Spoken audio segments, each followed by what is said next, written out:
Hello, नमस्ते. कसे आहात सगळे? छान ना? मी पण मस्त आहे. आपल्या एका सबस्क्रायबरनं विचारले, मॅम, कॉम्पिटिटिव्ह परीक्षांना पुढे जाताना किती अटेम्प्ट्स द्यावे, त्याच्याबद्दल थोडंसं मार्गदर्शन करा ना.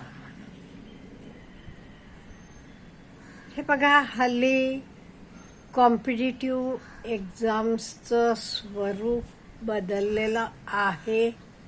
फॉर एक्झाम्पल, आता IAS सारखले परीक्षांना हजारलाही 8-10 कमीच असतात, वेकेन्सीज असतात, पोस्ट असतात आणि किती लाख मुलं तयारी करतात. 12 लाख 13 लाख एवढी मुलं तयारी करतात आणि हजारभर मुलांना नोकरी लागणार, म्हणजे सिलेक्शन होणार, बाकीच्यांचं होणार नाही. सेम वे MPSC असेल, बाकी काही कॉम्पिटिटिव्ह परीक्षा असू देत, सगळीकडे कॉम्पिटिशन एवढं वाढलेलं आहे. त्यामुळे कॉम्पिटिटिव्ह परीक्षांचं हे काही गॅरंटीड मिळणारच नाही, सांगता येणार नाही. मग काय करायचं? ओके, तुमची घरची परिस्थिती ठीक आहे, आई वडील म्हणतात ओके प्रयत्न कर, 4 वेळा कर, इट डिपेंड्स. आपल्याला माहित आहे 5व्यांदा परीक्षेला बसून IAS झालेले आहेत, आपण बघतोय. पण हे काही सगळ्यांना सारखं आहे का? नाहीये. सगळ्यांची परिस्थिती सारखी असते का? नाहीये. हे सगळं आपण विचार करायला पाहिजे आणि हे प्रत्येकाचं it differs from person to person. Suppose तुमची परिस्थिती चांगली आहे, तुम्हाला काही तुम्ही लगेच मिळवायला पाहिजे असं नाहीये. तुम्हाला महिन्याला 10-15 हजार काय लागतात तेवढे खर्चाला आईबाप द्यायला तयार आहेत. मग 5 वर्ष कर, ठीक आहे. पण तोपर्यंत मी मिळवणार आहे, काहीतरी करून मला व्यवस्थित करायचं आहे, ही जिद्द पण पाहिजे. नाही ते काय होतंय, कितीतरी मुलं आपण बघतो पुण्याला किंवा आणि वेगवेगळ्या ठिकाणी, जिथे दिल्ली वगैरे, जिथे कॉम्पिटिटिव्ह परीक्षांचे तयारीसाठी म्हणून जातात आणि तिथे काही दुसरं करत बसतात. मग ह्यांचं सिलेक्शन होणारच नाही आणि परीक्षेला बसलेले प्रत्येक मुलाचं सिलेक्शन हे होणारच नाही, हे प्रत्येकाला माहीत आहे. त्यामुळे आधी स्वतःला बघूया, आपल्याला करू शकते का, माझं होईल का, आणि माझं ते मी किती वर्ष प्रयत्न करणार, 2 वर्ष 4 वर्ष किंवा 1 वर्ष अगदी 100%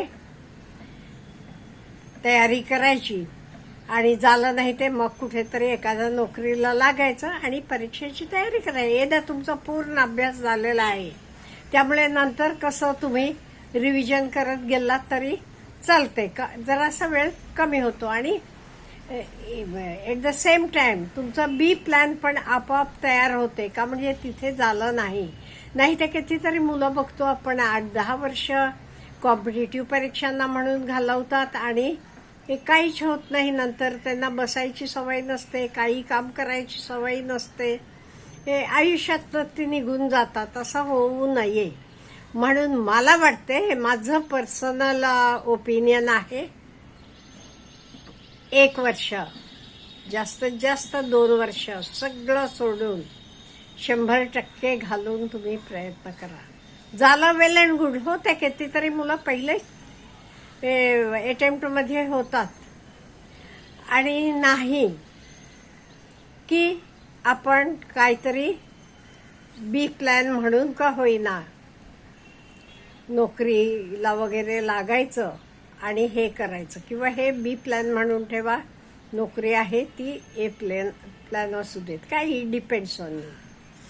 आणि काही मुलं काय करतात माहिती का, अभ्यास म्हणजे खूप मटेरियल गोळा करायचं, नुसतं मटेरियल गोळा करायचं, त्याचा काही अभ्यास नाही होत, मग काही उपयोग नाही.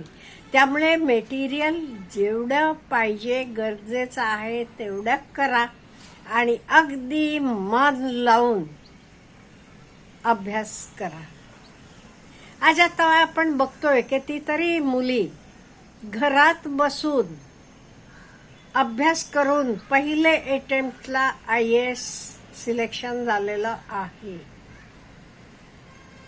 त्यामुळे हे आपल्यावर अवलंबून आहे. आपण किती अटेम्प्ट द्यायचे, 2 द्यायचे, 4 द्यायचे, 5 द्यायचे, इट डिपेंड्स.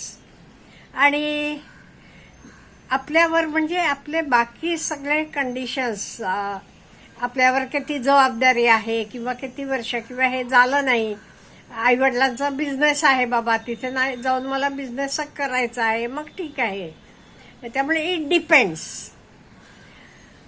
पण हे सगळं करत असताना आपण UPSC करतो, MPSC करतो, आपण विद्यार्थी आहोत, आपण अभ्यास करतो, ह्याची जाणीव मात्र प्रत्येकाला पाहिजे. नाही ते मोठे सिटीत गेल्यावर कितीतरी मुलं अभ्यास सोडाय नुसतं लायब्ररीला म्हणून जायचं, एक 15-20 मिनटं बसली, तिथून बाहेर गेले, चहा घेतला, गप्पा मारल्या आणि कुठे गेलं रील्स बघत बसलं. नाही, असं नाही चालणार. असं करायचं असलं की कॉम्पिटिटिव्ह परीक्षेत तुम्ही पास होणार नाही, सिलेक्शन होणार नाही. का म्हणजे एवढं सोपं नाही. एवढं सोपं असलं की प्रत्येक जण झालं असतं, हे लक्षात ठेवा. त्यामुळे ह्याच्यासाठी डिवोशन लागते, हार्डवर्क लागते, स्मार्ट वर्क लागते, सगळं लागते. नुसतंच हार्डवर्क करूनही उपयोगाचं नाही, स्मार्ट वर्क पण पाहिजे. जे केलेलं आपण व्यवस्थितपणे आपल्याला येते ना, तर आपल्याला कसं हे सगळं आपण निर्णय घ्यायला पाहिजे. इव्हन सब्जेक्ट्स निवडताना आपल्याला कुठले विषय आवडतात आणि मेन म्हणजे स्वतःवर विश्वास पाहिजे. नाही ते झालं तर झालं, प्रयत्न करतोय असं नको. स्वतःवर विश्वास ठेवा, नाही मला करायचंच आहे आणि तेवढी मेहनत घाला म्हणजे कराल. नाही ते बाकी सगळं करून वेळ मिळाला तर अभ्यास, असं होत नाही. त्यामुळे आपण काय करायला पाहिजे, आधी नक्की आपल्याला काय करायचं होतं डिसाईड करायचं आणि त्याचेप्रमाणे वर्षभर किंवा 2 वर्ष पूर्ण अगदी मनापासून अभ्यास करायचा, परीक्षेला बसायचं. तुमचं तुम्हाला कळतंय तुम्ही कुठेपर्यंत गेलात, प्रिलिम्स पास झाल्या का मेन्स झाला, इंटरव्ह्यू पर्यंत गेलात किंवा कुठे आपण का कमी पडतो का, हे आपल्याला कळते. जरा सुधारत जायचं आणि करायचं. किंवा 1-2 वर्षांना कुठे नोकरीला वगैरे लागायचं आणि नोकरी करून आल्यावर अभ्यासाला बसायचं. म्हणजे घरचेवरही आर्थिक बोजा पडत नाहीत.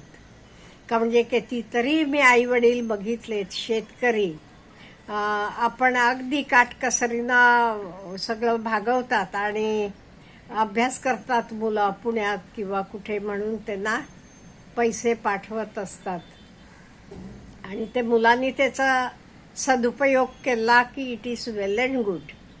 अदरवाईज हे बघा, तुमचंही नुकसान होते, आईवडिलांचंही नुकसान होते.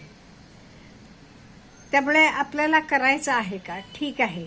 आणि एक लक्षात ठेवा, तुम्ही परीक्षेला बसलेला प्रत्येक विद्यार्थी हेच सिलेक्शन होणार नाही. शाळेचे परीक्षेसारखं नाही, शाळेत परीक्षेला बसलो की सगळे पास होऊ शकतात. इथे नाही, सिलेक्शन हजारो पोस्ट आहेत, मग हजारोच जणांचं तिथे सिलेक्शन होणार, हे आपल्याला माहीत पाहिजे. आणि पहिलेपासून त्याच्यासाठी अभ्यासाची व्यवस्थित तयारी पाहिजे. नाही ते मी बघितले, MPSC परीक्षेला बसतात मुलं, त्यांना साधं डिव्हिजन भागाकार येत नाही आणि काहीतरी 15-20 मार्काचं हे आहे त्याला वेटेज म्हणे, आणि म्हणतात आम्हाला शाळेत नाही तर काही शिकवलं गेलं, आता काय म्हणणार ह्याला. त्यामुळे पहिलेपासून तुम्हाला कॉम्पिटिटिव्ह परीक्षांना बसायचं असलं तर पहिलेपासून अगदी व्यवस्थित करा.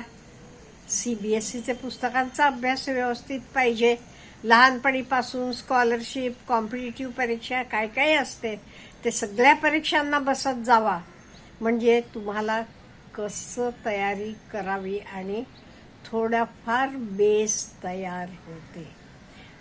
आणि after all it is left to you according to your conditions. आपण किती वर्ष घालवायचं, 2 वर्ष घालवायची का 4 वर्ष घालवायची. Have a good day.